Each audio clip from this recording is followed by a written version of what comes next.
शैतानिर्रजीम बिस्मिल्लाहिर्रहमानिर्रहीम। इस वीडियो में माँ का जो हिस्सा निकलता है मिरास के माल से, उसकी कितनी सूरतें होती हैं। इसकी 3 सूरतें होती हैं। अगर मैयत का बेटा बेटी, पोता पोती या किसी भी किस्म के 2 बहन भाई हों तो माँ को कुल माल का 1/6 मिलेगा।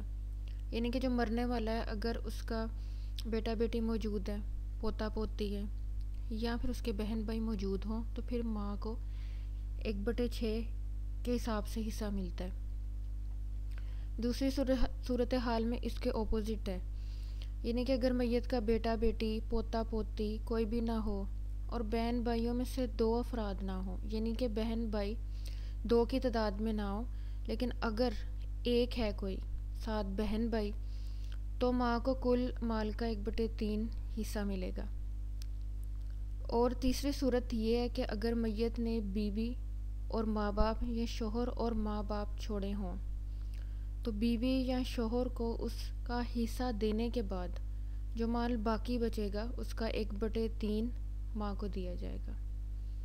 तो ये इसकी तीनों सूरत हाल हैं जिसके हिसाब से माँ के हिस्से की तकसीम की जाती है।